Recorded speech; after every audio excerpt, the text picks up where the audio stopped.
안녕하세요. 한 주간의 주요 정책과 경제 이슈를 한눈에 짚어보는 위클리 이슈 포커스 시간입니다. 오늘은 박소연, 최윤희 아나운서와 함께하겠습니다.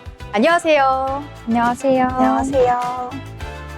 네, 며칠 전까지만 해도 정말 쌀쌀했는데 어느새 이렇게 따뜻해졌습니다. 계절이 참 빠르게 움직이고 있다는 생각이 드는데요. 사실 우리를 둘러싼 정책과 경제 흐름도 체감하기 어려울 만큼 빠르게 바뀌고 있습니다. 그래서 오늘도 이번 한 주 꼭 알아두셔야 할 핵심 이슈만 골라서 쉽게 정리해드리겠습니다.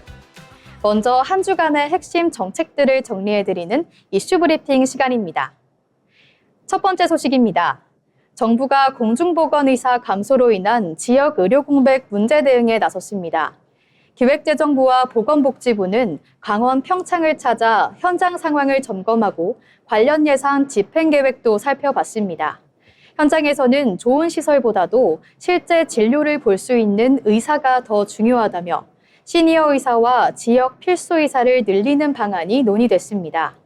정부는 대체 인력을 신속히 투입하고 원격 협진 체계도 확대해 지역 간 의료 격차를 줄이겠다는 게 계획입니다.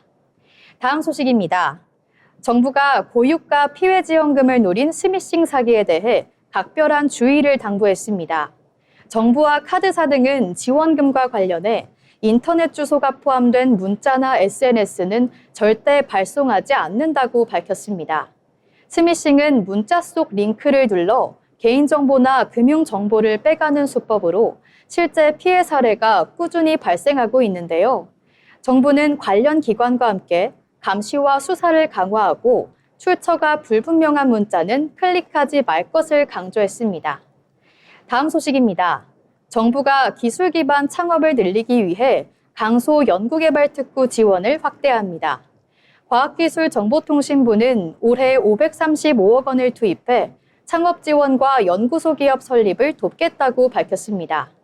특히 청년 창업 지원을 늘려 아이디어와 공공기술을 결합한 초기 기업 육성에 집중할 계획입니다. 정부는 창업 교육부터 투자, 해외 진출까지 이어지는 지원을 통해 지역 경제에 새로운 성장 동력을 만들겠다고 설명했습니다. 이렇게 여러 정책 소식 계속해서 저희와 함께 살펴보시겠습니다. 다음 소식은 박소연 아나운서가 전해드리겠습니다. 네, 올해 1분기 외국인 관광객이 역대 최대치를 기록했습니다.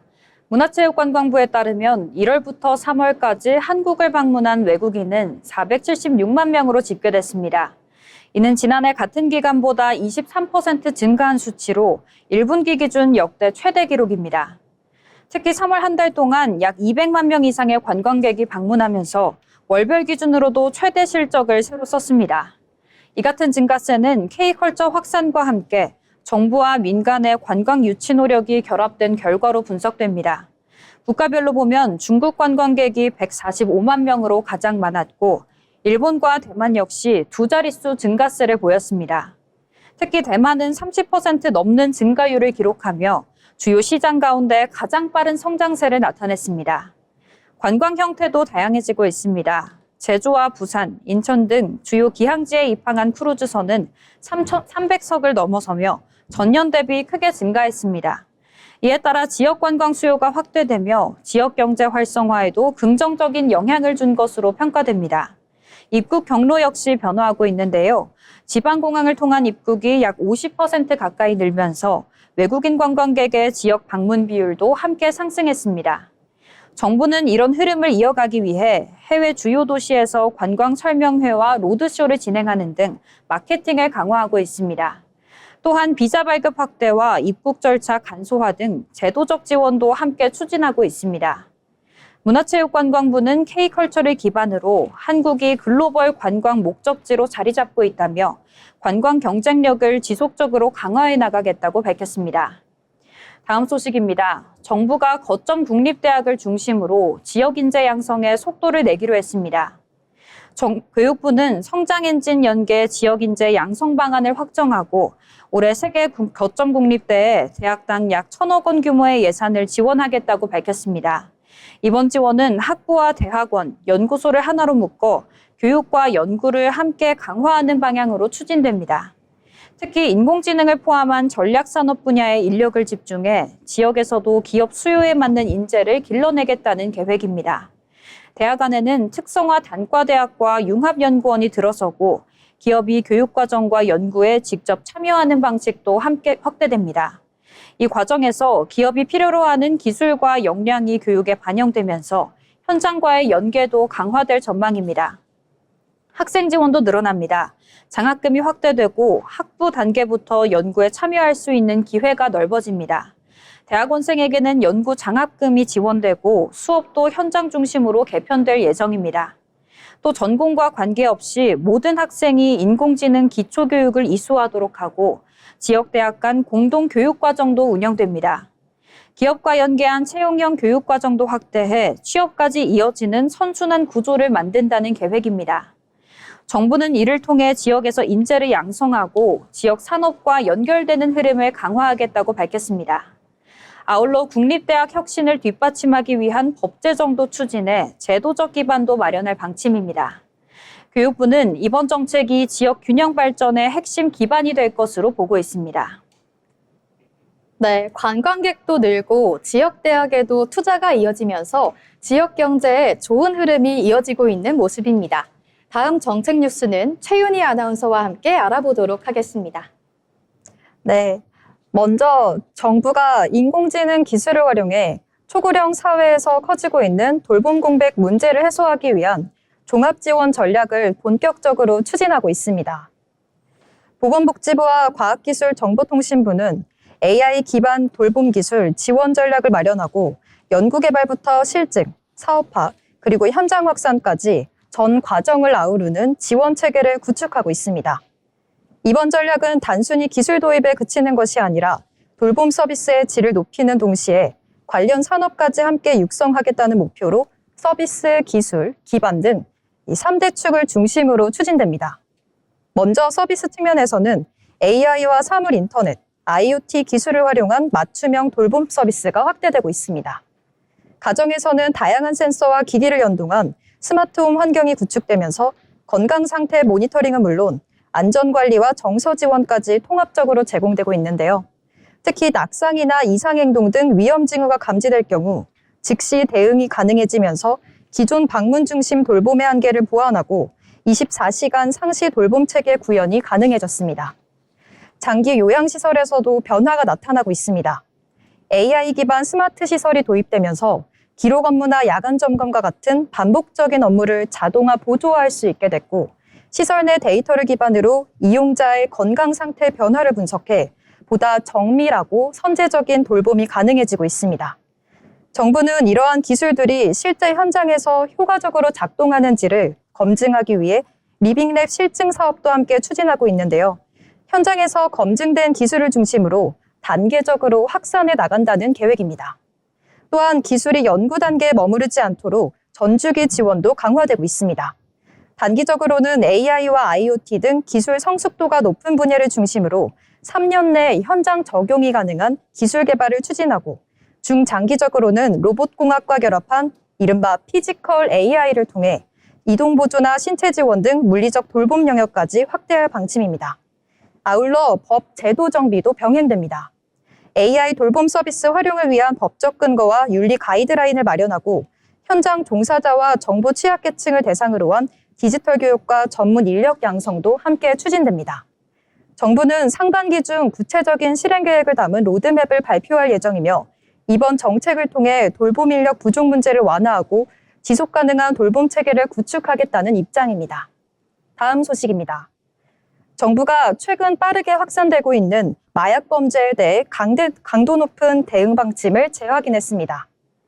김 총리는 마약 문제가 특히 청년층을 중심으로 확산되고 있다는 점을 지적하며 청년의 미래를 갉아먹는 심각한 사회 문제라고 강조했습니다. 이에 따라 관계부처의 마약 범죄 근절을 위한 보다 강력하고 종합적인 대응을 주문했습니다. 정부는 단순한 단속 중심 대응에서 나아가 유통과 차단, 수사, 치료와 재활까지 전 과정을 아우르는 대응 체계를 강화하고 있습니다. 특히 최근에는 SNS와 온라인 플랫폼을 통한 비대면 마약 거래가 빠르게 증가하고 있는 만큼 디지털 유통 경로를 차단하고 사이버 수사 역량을 강화하는 데 집중할 방침입니다. 또한 국제 공조를 통해 해외에서 유입되는 마약 공급망을 차단하는 등 국경을 넘는 범죄 대응도 강화됩니다. 처벌 측면에서도 마약 유통 및 판매에 대한 단속을 강화하는 한편 중독자에 대해서는 치료와 재활 지원을 병행해 재범 방지에 초점을 맞추고 있습니다. 이와 함께 청소년과 청년층을 대상으로 한 예방교육과 인식 개선 활동도 확대됩니다. 정부는 학교와 지역사회 중심의 교육을 통해 마약의 위험성을 조기에 알리고 접근 자체를 차단하는 데 주력할 방침입니다. 정부는 관계부처 간 협력을 통해 마약범죄 대응 체계를 더욱 촘촘하게 구축하고 사회 전반으로 확산되는 것을 선제적으로 차단하겠다는 입장입니다. 네, 지금까지 한 주간의 주요 정책 이슈들 짚어드렸는데요. 앞으로도 꼭 알아두셔야 할 정책 소식 계속해서 전해드릴 테니까요. 많은 시청 부탁드립니다. 지금까지 이슈 브리핑이었습니다.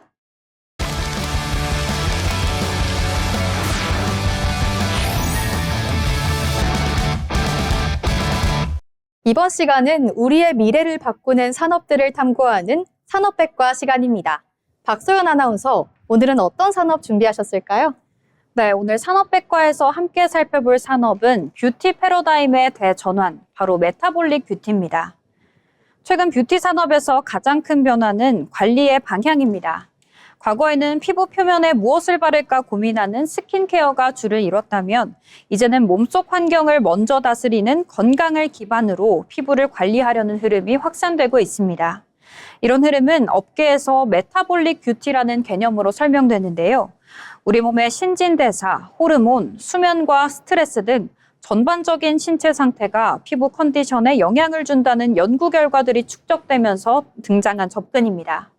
실제로 피부는 몸 내부의 염증 반응이나 피로도에 민감하게 반응하는 기관으로 생활 습관과 건강 상태에 따라 트러블이나 노화 속도가 달라질 수 있습니다. 이렇게 이제는 화장품을 피부에 바르는 것만으로는 한계가 있다는 인식이 퍼지면서 수면, 영양, 그리고 생활 습관까지 하나로 묶어서 관리하는 통합적인 흐름이 확산되고 있습니다. 이런 인식 변화는 자연스럽게 이너뷰티 시장의 폭발적인 성장으로 이어지고 있습니다. 이제는 콜라겐이나 히알루론산, 프로바이오틱스 등 건강기능식품 형태로 피부를 관리하는 방식이 낯설지 않은 풍경이 됐죠. 특히 식품 형태로 섭취하는 콜라겐의 경우 일부 연구에서는 피부 탄력이나 수분 개선에 긍정적인 결과가 보고되기도 했습니다. 다만 효과는 개인 차이가 있으며 일정 기간 꾸준한 섭취가 필요하다는 점도 함께 언급됩니다. 여기에 더해서 최근에는 장 건강이 곧 피부 건강이라는 이른바 장 피부축 이론이 큰 주목을 받고 있습니다. 장내 미생물 균형이 깨지면 면역력에 문제가 생기고 이게 피부 트러블이나 염증으로 나타날 수 있다는 원리입니다. 상황이 이렇다 보니 글로벌 기업들의 움직임도 활발합니다. 네슬레는 건강기능식품 사업을 확대하며 뷰티 영역까지 확장하고 있고 아모레퍼시픽 같은 전통 뷰티 기업 역시 이너뷰티 제품군을 강화하고 있습니다. 이처럼 이너뷰티는 이제 더 이상 특별한 관리가 아닌 일상적인 루틴으로 자리 잡고 있습니다. 이 중에서 최근 가장 주목받는 성분 가운데 하나는 바로 PDRN입니다. PDRN은 연어에서 유래한 DNA 조각 성분으로 상처 치료나 조직 재생을 돕는 물질로 의료 분야에서 먼저 활용돼 왔습니다. 국내에서는 파마리서치 등이 관련 기술을 기반으로 의료와 뷰티 영역에서 활용 범위를 넓히고 있습니다. 다만 PDRN은 주사 시술 등 의료적 방식에서 효과가 입증된 사례가 중심이며 화장품 형태에서는 흡수 한계 등으로 인해 바르는 화장품으로서 얼마나 깊이 흡수되느냐를 두고 활발한 연구가 계속되고 있습니다. 이외에도 피부 탄력을 잡아주는 저분자 콜라겐이나 유해산소를 막아주는 항산화 성분들도 꾸준히 연구가 진행되고 있습니다. 이 성분들의 공통점은 신체의 회복 능력을 끌어올려 피부 스스로 건강해지도록 돕는다는 점에 있습니다. 이러한 흐름은 산업의 지형도 완전히 바꾸어 놓았습니다. 이른바 빅블러 현상, 즉 산업 간의 경계가 희미해지는 현상이 뚜렷해지는 건데요. 기존에는 화장품, 식품, 제약의 영역이 각자 독립적으로 존재했다면 이제는 화장품 기업이 바이오 기술을 접목한 건강기능식품을 설계하고 식품 기업이 피부 재생 메커니즘을 활용한 뷰티 브랜드를 런칭하는 등 산업 간의 융합이 정점에 달했습니다. 여기에 더해 인공지능과 디지털 기기까지 가세했습니다. 이제는 소비자가 집에서 디지털 기기를 통해 본인의 피부 수분도나 노화 상태를 실시간으로 측정하고 축적된 데이터를 바탕으로 알고리즘이 제안하는 최적의 맞춤형 구독 서비스를 이용하기도 합니다. 병원에 가야만 알 수 있었던 정보들을 이제는 내 방에서 데이터로 확인하고 관리하게 된 거죠. 즉, 뷰티 산업은 병원이나 클리닉의 물리적 공간을 벗어나 개인의 일상 속에서 완성되는 개인 맞춤형 케어 플랫폼으로 변모하며 고부가 가치 미래 산업으로서의 입지를 다지고 있습니다. 시장이 급격히 팽창함에 따라 앞으로는 제품의 효능을 입증하는 과학적 데이터의 신뢰성이 산업의 성패를 가르는 핵심 지표가 될 것입니다. 수많은 제품이 쏟아지는 상황에서 소비자는 단순히 흡수가 잘 된다거나 피부가 쫀쫀해진다는 광고 문구에 의존하기보다는 식약처의 기능성 인증을 받았는지, 실제 사람을 대상으로 한 시험 데이터가 충분한지를 꼼꼼히 따져보는 안목이 필요합니다.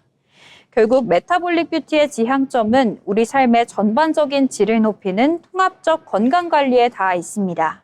정돈된 식단과 질 높은 수면, 그리고 스트레스 관리가 뒷받침될 때 비로소 가장 강력한 뷰티 케어가 완성됩니다. 이처럼 스스로의 생체 리듬을 이해하고 믿을 수 있는 보조수단을 똑똑하게 활용한다면 안과 밖이 모두 건강한 진정한 아름다움을 완성할 수 있을 것입니다. 네, 피부를 바깥에서만 가꾸는 게 아니라 이 몸속부터 관리한다니 뷰티의 개념이 정말 넓어지고 있는데요. 앞으로도 이너 뷰티 그리고 뷰티테크 관련 업계 소식에도 집중해 보시면 좋을 것 같습니다. 이어서 통계로 사회를 읽어보는 데이터픽 시간입니다. 한다원 아나운서가 전해드립니다. 숫자로 트렌드를 짚어보는 데이터픽 시간입니다. 오늘은 무인 매장과 셀프 서비스가 얼마나 일상 속에 들어와 있는지 살펴보겠습니다. 최근 몇 년 사이 사람 없는 매장이라는 말이 더 이상 낯설지 않게 느껴지고 있습니다. 카페에서 주문할 때, 햄버거를 고를 때, 편의점에서 계산할 때도 이제는 직원보다 화면을 먼저 마주하는 경우가 많죠. 주문도 결제도, 때로는 입장과 이용까지 사람 없이 스스로 해결하는 방식이 점점 증가하고 있습니다. 그렇다면 무인 매장과 셀프 서비스는 실제로 얼마나 빠르게 퍼지고 있을까요? 그리고 우리는 이 변화에 얼마나 익숙해졌을까요? 오늘은 관련 데이터를 통해 무인화가 바꾼 소비 일상을 살펴보겠습니다. 숫자로 보면 셀프 주문 확산은 더 분명하게 드러납니다. 2026년 3월 발표된 정부 자료에 따르면 외식업의 키오스크와 테이블 오더와 같은 무인 주문기 도입률은 2021년 4.5%에서 2025년 13%로 약 3배 확대됐습니다. 불과 몇 년 전까지만 해도 일부 프랜차이즈 매장에서만 보이던 셀프 주문기가 이제는 카페, 식당, 디저트 매장까지 빠르게 확산되고 있습니다. 이 흐름은 단순히 기계가 늘어났다는 의미를 넘어 주문과 결제 방식 자체가 바뀌고 있다는 뜻으로도 볼 수 있습니다. 그렇다면 왜 이렇게 빨리 무인화에 익숙해졌을까요? 가장 큰 배경으로는 인력난과 비용 절감이 꼽힙니다. 직원이 일일이 주문을 받는 대신 소비자가 스스로 주문하고 결제하도록 바꾸면 매장 운영 효율을 높일 수 있기 때문인데요. 소비자 입장에서도 변화가 있었습니다. 줄을 줄이고 메뉴를 천천히 고르고 말로 설명하지 않아도 되는 화면 주문 방식이 익숙해졌기 때문입니다. 카드와 간편 결제 사용이 늘고 비대면 환경에 대한 거부감도 낮아지면서 화면을 통한 주문과 결제는 점점 더 자연스러운 방식이 되고 있습니다. 결국 무인화 확산은 기술 하나의 문제가 아니라 매장 운영 방식과 소비자 행동이 함께 바뀐 결과라고 볼 수 있습니다. 다만 편리함만 커진 것은 아닙니다. 한국소비자원조사에 따르면 무인 아이스크림 판매점 30곳 가운데 4곳, 즉 13.3%는 키오스크 이용이나 결제 방법 안내가 미흡한 것으로 나타났습니다. 또 최근 3년간 무인 아이스크림 판매점 관련 소비자 상담은 45건이 접수됐는데요. 주요 불만은 결제 오류와 환불, 품질 문제가 각각 24.4%로 가장 많았습니다. 익숙한 사람에게는 빠르고 편한 시스템이지만 처음 쓰는 사람이나 고령층, 디지털 취약계층에게는 여전히 높은 장벽이 될 수 있습니다. 즉 무인화는 확산되고 있지만 그 속도만큼 이용 편의나 안내 체계가 따라가고 있는지는 아직 점검이 필요한 상황입니다. 정리하면 무인 매장과 셀프 서비스는 이제 낯선 실험이 아니라 점점 익숙한 소비 방식이 되고 있습니다. 주문도 결제도 매장 이용도 사람보다 화면을 먼저 만나는 장면이 많아졌고 실제 도입률도 빠르게 높아지고 있습니다. 하지만 동시에 남은 과제도 분명합니다. 누군가에게는 편리한 시스템이 다른 누군가에게는 어렵고 불친절한 장벽이 될 수 있습니다. 결국 앞으로의 무인화는 얼마나 더 많이 늘어나느냐보다 얼마나 더 쉽게 쓸 수 있도록 설계되느냐가 중요한 문제입니다. 편리함과 접근성의 균형, 그것이 무인화 시대의 다음 과제가 될 것으로 보입니다. 지금까지 데이터픽이었습니다.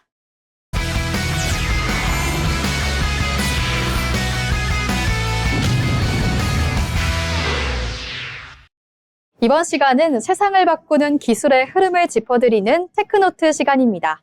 채윤이 아나운서, 오늘은 어떤 소식 준비하셨을까요? 네, 저는 영상으로 이해하는 AI 기술을 준비했습니다. 최근 인공지능 기술 경쟁이 텍스트 중심에서 벗어나 영상과 현실을 함께 이해하는 방향으로 빠르게 확장되고 있습니다. 특히 사진을 넘어 영상의 흐름까지 분석하는 비디오 이해 AI 기술이 등장하면서 AI 활용 범위가 한층 넓어지고 있는데요. 이제 AI는 단순히 정보를 만들어내는 수준을 넘어 현실을 읽고 상황을 해석하는 단계로 진입하고 있습니다. 이 변화는 AI 기술의 성격 자체를 바꾸는 중요한 전환점으로 평가됩니다. 기존 AI는 텍스트를 생성하거나 이미지를 분류하는 데 강점을 보여왔습니다.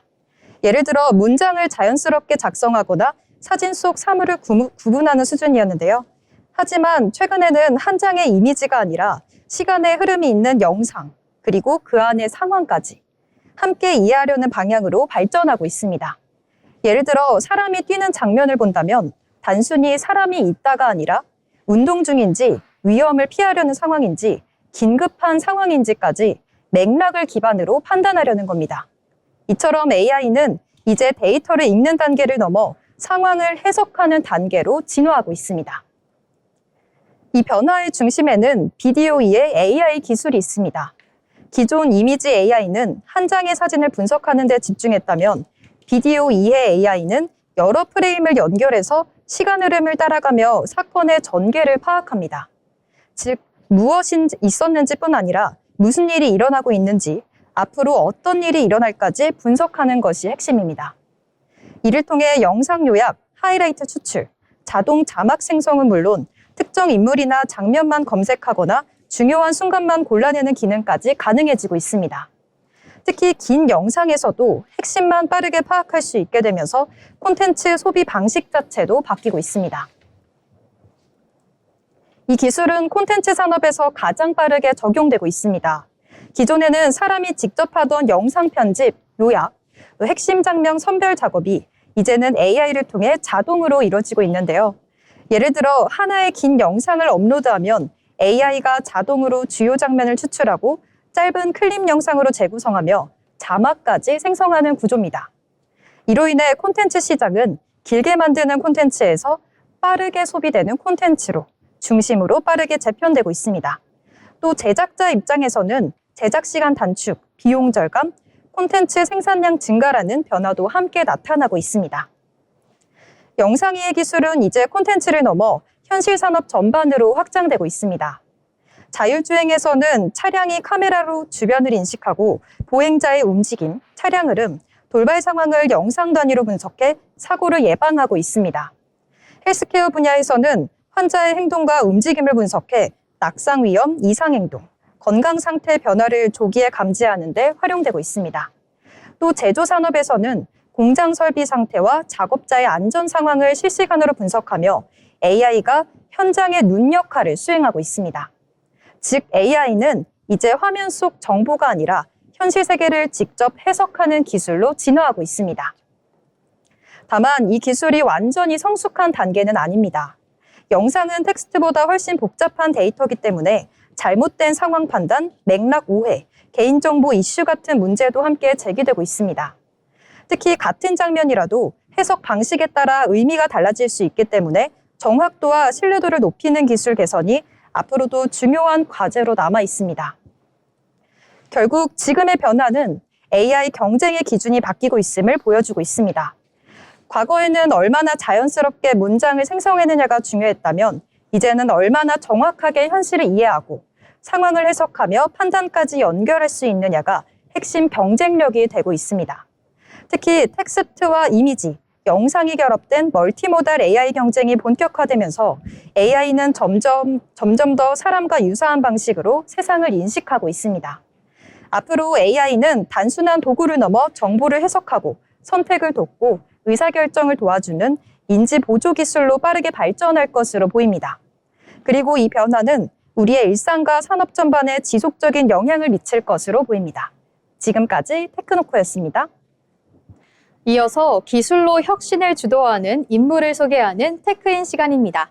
오늘은 어떤 분을 만나볼 수 있을까요? 김민정 아나운서가 전해드리겠습니다. 오늘 테크인에서는 전 세계 기술 지형을 뒤흔들고 있는 한 인물에 대해 소개하려고 합니다. 8살 소년 시절 맥 컴퓨터를 뜯어보며 코딩을 익혔던 아이. 그리고 20여 년 뒤 인류에게 인공지능이라는 거대한 선물을 던진 인물. 바로 오픈 AI의 수장 샘 올트먼입니다. 그가 등장하기 전과 후의 세상은 명확히 나뉩니다.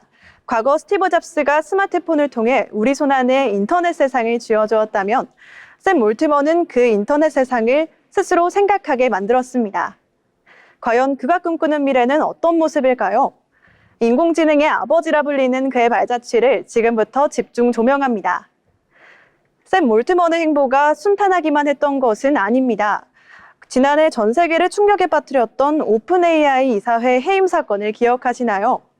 자신이 세운 회사에서 쫓겨났던 그 5일간의 드라마는 역설적으로 그의 막강한 영향력을 드러냈던 계기가 됐습니다. 전 직원의 95%가 올트먼이 돌아오지 않으면 우리도 사표를 쓰겠다며 그의 편에 섰고 결국 그는 화려하게 복귀했습니다. 이는 단순한 경영 능력을 넘어 그가 가진 비전이 구성원들에게 얼마나 절대적인 신뢰를 얻고 있는지 보여주는 대목입니다. 그는 단순한 CEO가 아닙니다. 실리콘밸리라는 거대한 정글에서 수천 명의 선재를 하나의 목표로만 움직이게 만드는 독보적인 리더십의 상징입니다. 하지만 샘 올트먼의 시선은 단순히 챗봇에만 머물러 있지 않습니다. 그는 이제 AI가 사용할 엄청난 양의 전력을 해결하기 위해 핵 융합 에너지에 투자하고 있으며 또 인공지능 전용 반도체 칩을 직접 생산하기 위한 반도체 제국 건설까지 구상하고 있습니다. 심지어 그는 AI가 인간의 일자리를 대체할 미래를 대비하기 위해 보편적 기술 소득의 재원이 될 월드코인 프로젝트까지 구상하고 있습니다. 기술이 가져올 파괴적 혁신뿐만 아니라 그로 인한 변화할 인류의 생존 방식까지 고민하고 있는 것이죠. 그의 야망은 인공지능이라는 도구를 넘어 인류 문명 자체를 업그레이드하겠다는 거대한 마스터 플랜을 향해 달려나가고 있습니다. 이러한 행보는 단순한 기업가적 확장을 넘어 에너지와 연산력, 그리고 경제체제라는 현대 문명의 3대 축을 AI 중심으로 재편하려는 담대한 시도로 평가받고 있습니다. 그는 기술적 특이점이 초래할 사회적 진동을 미리 계산하며 인류가 기술의 노예가 아닌 수혜자가 될 수 있는 생태계를 구축하는 데 사활을 걸고 있습니다. 결국 그의 마스터 플랜이 완성되는 지점은 AI가 지능을 가진 도구에 그치지 않고 인류의 새로운 진화적 토대가 되는 세상이 되는 것입니다. 샘 올트먼은 말합니다. 기술은 인류를 위해 봉사해야 하며 그 혜택은 모두에게 돌아가야 한다. 하지만 동시에 우리는 AI가 가져올 윤리적 공백과 통제 불가능한 위험성에 대해서도 끊임없이 질문을 던져야 합니다.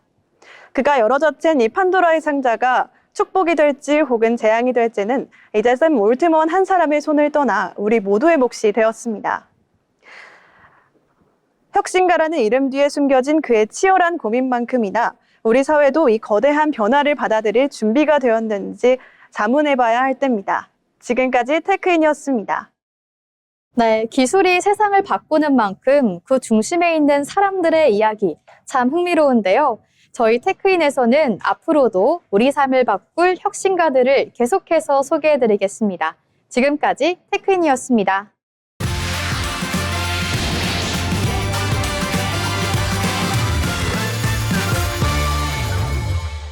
이어서 주식 초보와 함께 걷는 투자길잡이 머니루트 시간입니다. 오늘도 주식과 경제 이야기 쉽고 간단하게 풀어드리려고 하는데요. 먼저 경제 뉴스 함께 살펴보겠습니다. 최근 정부가 고유가로 인한 부담을 줄이기 위해 국민을 대상으로 지원금을 지급하겠다고 밝혔습니다. 이번 지원금은 전체 국민의 약 70%를 대상으로 1인당 최소 10만 원에서 최대 60만 원까지 차등 지급될 예정입니다. 가장 먼저 받는 대상은 취약계층입니다. 기초생활수급자나 차상위 계층, 한부모 가족은 오는 4월 27일부터 먼저 지원금을 받을 수 있고 그 외 국민들은 소득 기준에 따라 5월 18일부터 순차적으로 지급될 예정입니다. 지원 금액은 사는 지역과 소득 수준에 따라 달라질 예정입니다. 기초생활수급자는 약 55만 원, 차상위 계층은 약 45만 원, 수도권보다 지방에 거주하거나 인구가 줄어드는 지역에 사는 경우에는 추가 지원도 받을 수 있습니다. 그 외 일반 국민의 경우에는 수도권은 10만 원, 비수도권은 15만 원 등 지역에 따라 금액이 조금씩 달라집니다. 신청 방법도 비교적 간단한데요. 온라인으로는 카드사 앱이나 홈페이지 또는 지역사랑 상품권 앱을 통해 신청할 수 있고요. 오프라인에서는 은행이나 주민센터를 방문해서 신청이 가능합니다. 지원금은 신용카드나 체크카드로 충전해서 쓰거나 지역사랑 상품권이나 선불카드 형태로도 받을 수 있습니다. 신청하면 보통 다음 날 바로 충전되기 때문에 사용까지 크게 오래 걸리지 않습니다. 다만 사용기간은 정해져 있는데요. 이번 지원금은 모두 오는 8월 31일까지 사용해야 하기 때문에 기간 안에 사용하는 게 중요합니다. 또 한 가지 중요한 점은 사용처인데요. 이 지원금은 지역 경제를 살리기 위한 목적이기 때문에 주소지 기존 지역 안에서만 사용할 수 있습니다. 또 주로 동네 소상공인 매장에서 사용할 수 있는데요. 온라인 쇼핑몰이나 유흥업종 등에서는 사용이 제한됩니다. 신청 기간도 나뉘어서 운영됩니다. 1차는 4월 27일부터 5월 초까지, 2차는 5월 18일부터 7월 초까지 진행되는데요. 초기 혼잡을 막기 위해 출생연도 끝자리 기준으로 요일제가 적용될 예정입니다. 또 하나 꼭 주의하셔야 할 부분이 있습니다. 정부는 지원금과 관련해서 링크가 포함된 문자나 메시지는 절대 보내지 않는다고 밝혔는데요. 이걸 악용한 스미싱 사기가 늘어날 수 있기 때문에 의심되는 문자는 클릭하지 않는 것이 중요합니다. 정부는 이번 지원금이 고유가로 인한 생활 부담을 줄이고 지역 경제에도 도움이 되는 방향으로 사용되길 기대하고 있다고 밝혔습니다. 지금까지 이번 주 주요 경제 뉴스 살펴봤는데요. 이번엔 주식 투자의 기초를 짚어보는 주린이 가이드 시간입니다. 한다원 아나운서가 전해드립니다. 주린이들을 위한 쉽고 친절한 주식 설명 시간 주린이 가이드입니다. 주식하면 배당금이라는 말 한 번쯤 들어보셨죠? 주식을 가지고 있으면 돈을 준다. 심지어 가만히 있어도 들어온다. 이렇게 들으면 왠지 공짜 돈처럼 느껴지기도 합니다.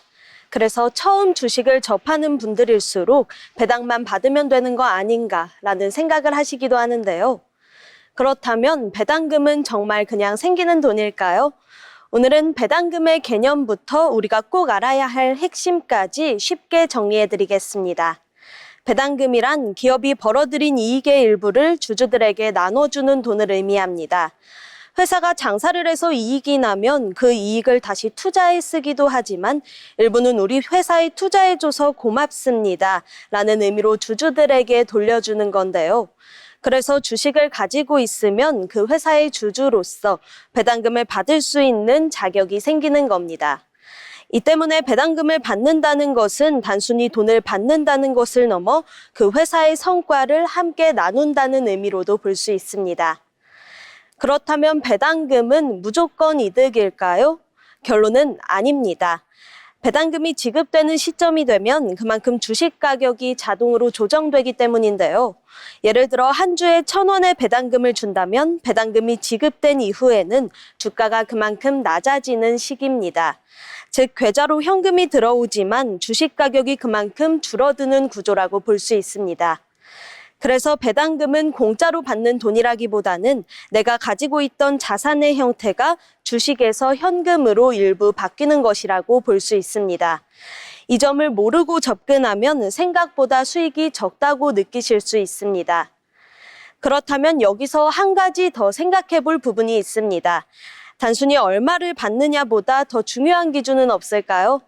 이때 등장하는 개념이 바로 배당 수익률입니다.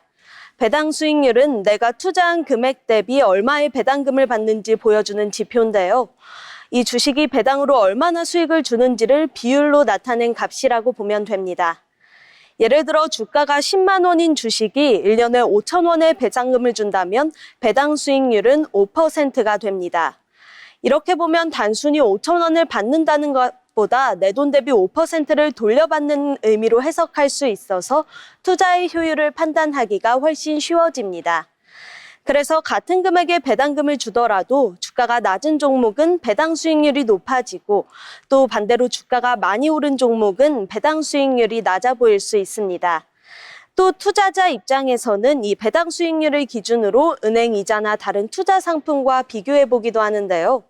예를 들어 정기예금 금리가 3%라면 배당 수익률이 그보다 높은 종목은 상대적으로 매력적으로 보일 수도 있습니다.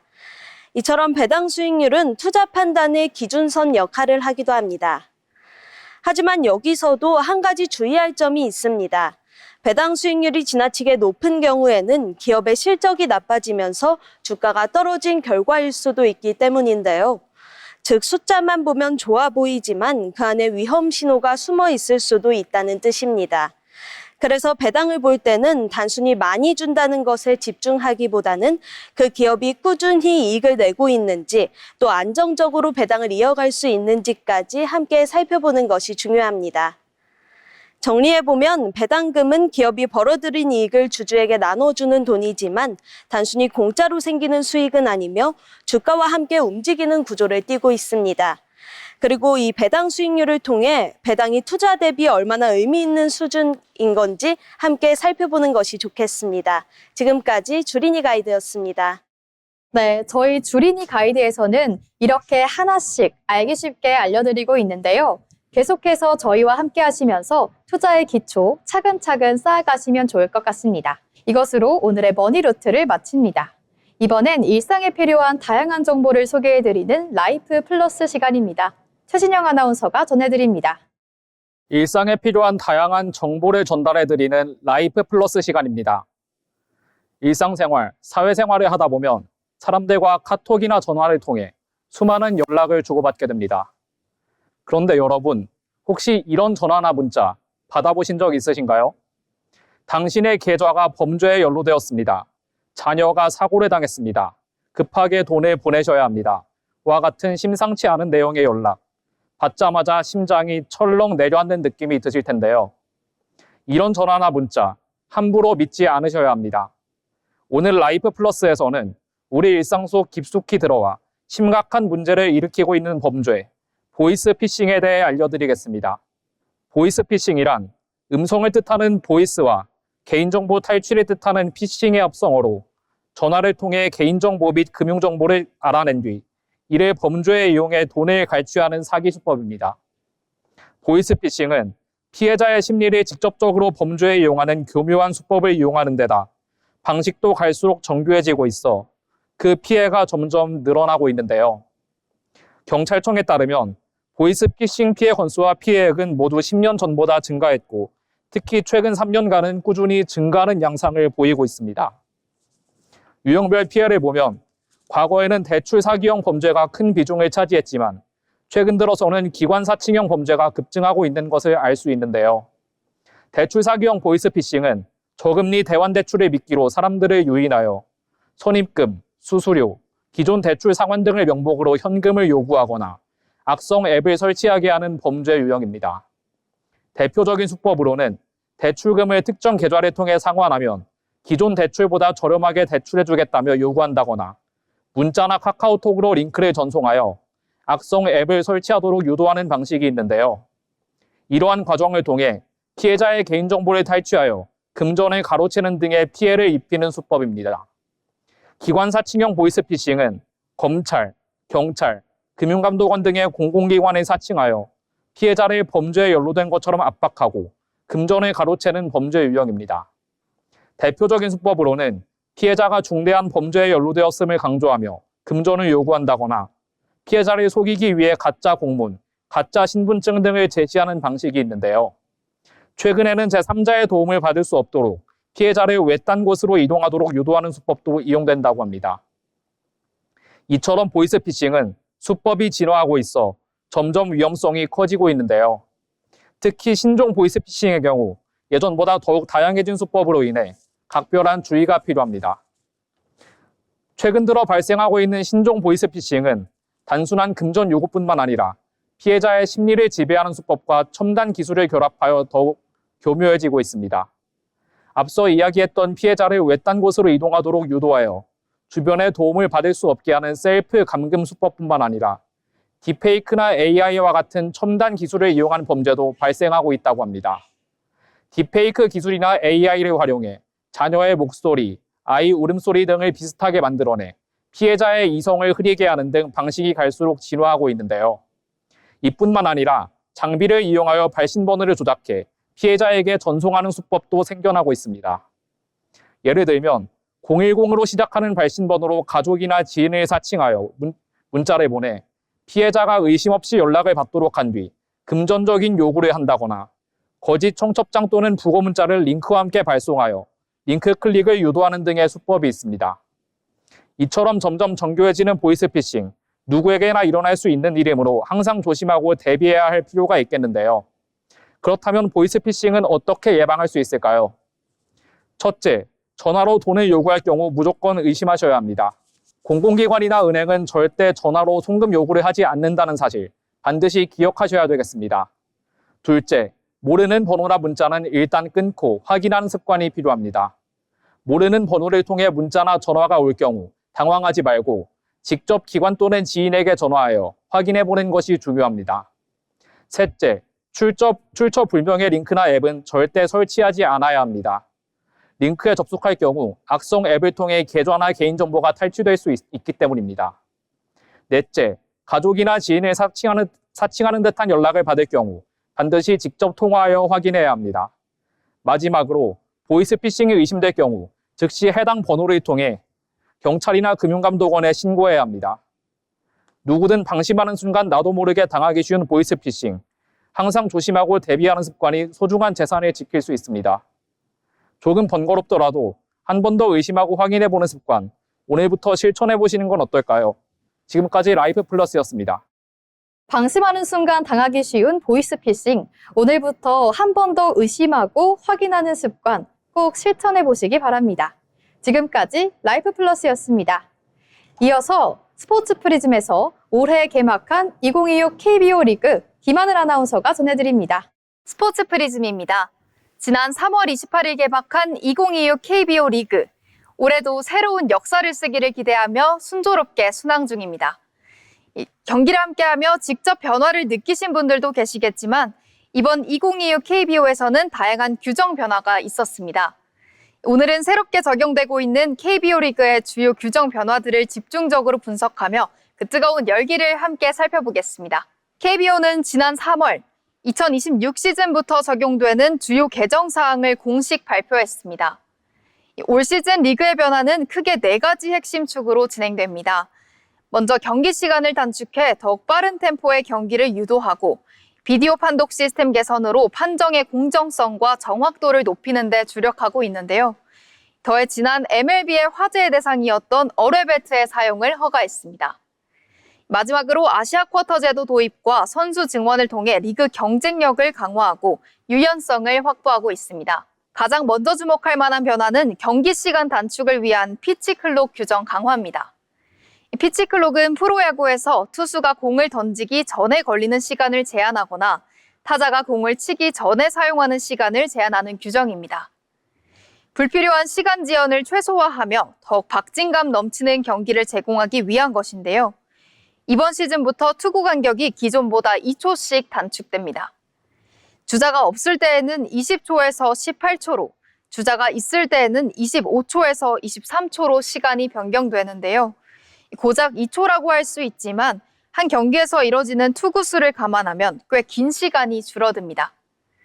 투수 입장에서는 루틴을 최소화해야 한다는 점에서 신인 투수들을 향한 걱정이 이어지고 있기도 합니다.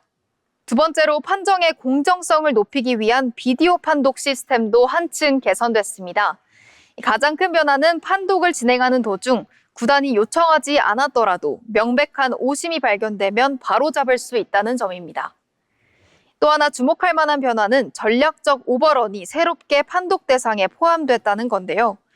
전략적 오버런은 2루 포스 플레이 상황에서 1루 주자가 슬라이딩 대신 2루를 지나쳐 밟는 플레이를 말합니다. 수비를 헷갈리게 해서 방해하려는 전략인데 이번 시즌에서는 이 상황이 비디오 판독을 통해 세이브로 번복되더라도 해당 주자가 베이스에 머물거나 다음 베이스로 가려는 시도가 없었다면 주루를 포기한 것으로 보고 아웃 처리를 할 수 있게 됩니다. 여기에 심판 간의 소통을 돕는 무선 인터컴도 도입되면서 비디오 판독 시간 역시 더 짧아질 것으로 기대됩니다. 다음은 지난 시즌 미국 프로야구 메이저리그 무대에서 화제를 모았던 어뢰배트가 허용됐다는 점입니다. 마치 볼링피처럼 생긴 이 배트는 지난 시즌 초반 MLB에서 장타가 늘어난 배경으로 지목된 바 있습니다. 다만 기존 스윙 메커니즘에 혼란을 줘 오히려 비거리가 감소할 수 있다는 주장이 나오고 있기도 한데요. 어뢰배트를 통한 장타 생산력의 변화가 경기에 어떤 영향을 미칠지 기대가 되고 있습니다. 마지막으로 리그 경쟁력 강화를 위한 아시아 쿼터 제도의 도입입니다. 아시아 쿼터 제도는 아시아 야구연맹 소속 국가와 호주 국적 선수를 대상으로 합니다. 각 구단은 기존 외국인 선수 3명 외에 아시아 쿼터 선수 1명을 추가로 영입할 수 있고 이 선수들은 모두 한 경기에 출장 가능합니다. 이로써 각 구단은 기존 외국인 선수 3명 외에 아시아 국적 선수를 추가로 보유할 수 있게 됐는데요. 전력 구성의 폭이 넓어지는 동시에 비용 대비 효율적인 선수 영입의 전략이 가능해졌습니다. 새로운 규정들은 2025 KBO 리그에 신선한 변화를 가져오고 있습니다. 선수들은 달라진 규정에 맞춰 플레이 방식을 조정해야 하고 팬들 역시 새로운 판정 기준에 점차 익숙해져야 가야 하는 상황입니다.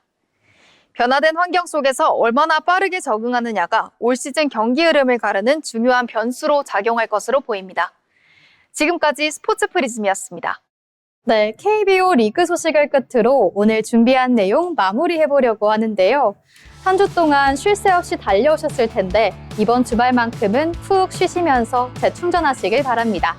앞으로도 저희 위클리 이슈 포커스는 한 주간 꼭 알아두셔야 할 중요한 소식들 빠짐없이 챙겨드리겠습니다. 오늘 저희가 준비한 내용은 여기까지입니다. 시청해주신 여러분 고맙습니다.